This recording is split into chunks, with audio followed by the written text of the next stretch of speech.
Yo guys, what is going on? This is Yoki Man here. I'm excited to be bringing you another episode of our Road to the Hall of Fame, man. We're really getting into this now. To be fair, I'm really getting into this save, but we are actually second season with Crawly. It's the first time we've done a second season with any team, which is promising, very promising.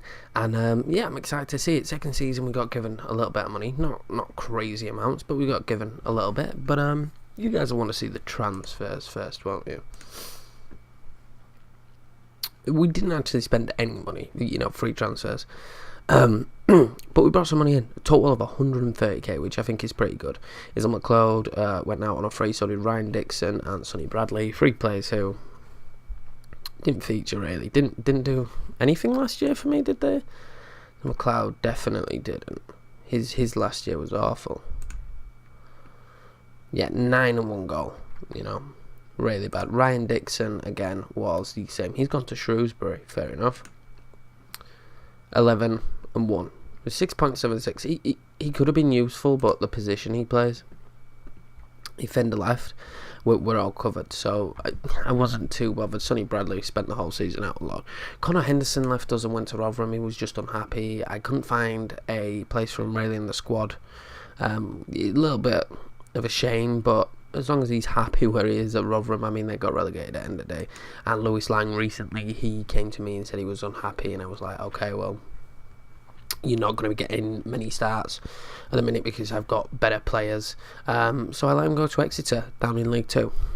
But anyway, bringing in Aaron de Koning, a Dutch striker, on a free transfer. He's not on a ridiculous wage, and his potential ability is really, really good. Bear with me, this is a new skin, so I'm having to get used to it. His current ability says he's a leading player for the conference side, but you could tell he's got way above the potential to be the best striker in the squad. And bringing in young players like that is definitely important to me to try and get that going. And his stats look pretty stellar to start off with. Jamie Patterson, we brought in as well on a free. He was literally just a youngster. I'd spotted. He's costing me feck all. And I just decided to bring him in because we have no youth system, so that sucks.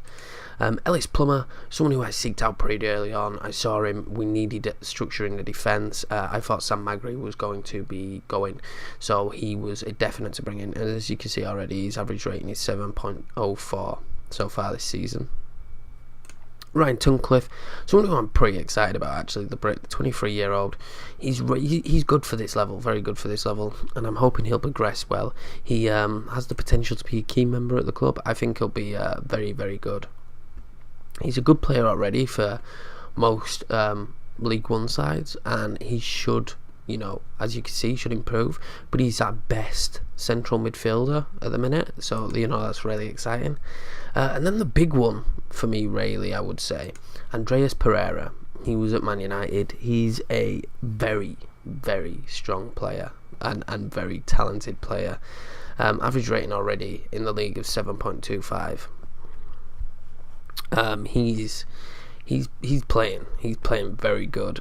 He scored already. He's got man of the match and an assist. He's going to be very interesting to see how this guy works out. He's only 20 and he's improving already, and I'm excited. Joey Sledgers is coming on loan from Feyenoord. He's a pretty good Dutchman, centre attacking midfielder. He's having an okay time so far. Nico Yanaris, again, another player I'm excited about, was at Arsenal. Very, very good for this level and can improve. So I'm really excited to have him on board. And he can play central defensive midfielder as well, which helps us out, and defender right, which, both positions we struggled in last year. And this Casper Hollenberger, that's what we're going to fucking call him anyway. Just a youngster, just back up in left mid because Patricio was international. I don't know why. He's Canadian, but I don't know why. He was on international, so we needed to get a left-sided midfielder in, and he could play back up to him. So I'm fine with that.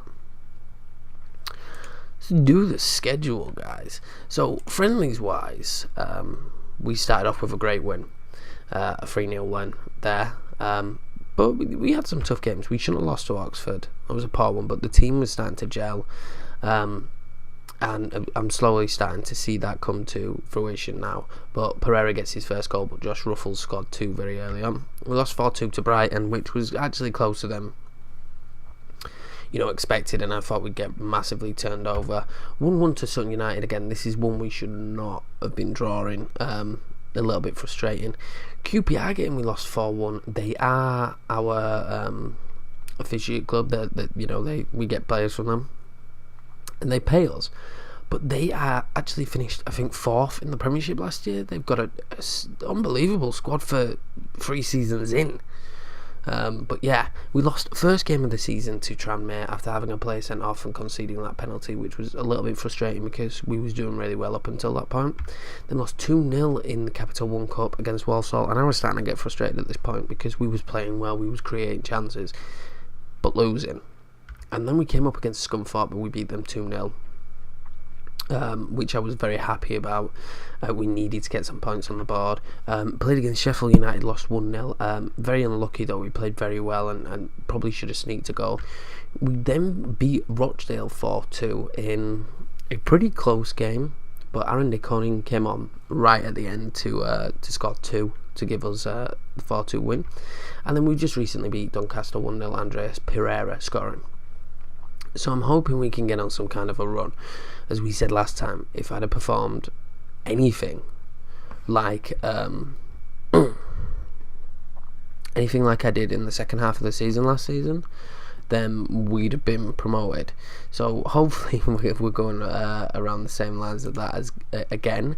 We're 7th in the league at the minute, 5 games played, 3 won, 2 lost. Which, 9 points, we're still on the pace. I want us to be in and around that point. I would love for us to get playoffs or promotion in the second season, because I don't want to be lingering around this league for too long.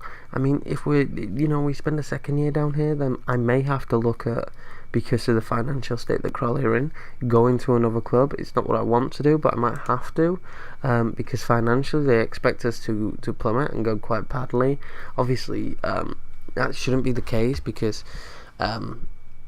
if we get a good position in the league, then we'll get good money. But that's the case at the minute, because we are actually improving our youth facilities, because I don't have an under 21 squad and I don't have an under 18 squad. We don't get an intake, and it's really frustrating. But anyway, guys, thumbs up for the new season. Put comments, let me know where you think we'll finish, if we can make that push and get promotion, if we can do well. Like I said, if we play anything like we did last year towards the end of the year, then we definitely should be shooing for one of those 2 promotion positions. But anyway, guys, thank you so much for watching. I hope you enjoy this episode, and I'll see you in the next one.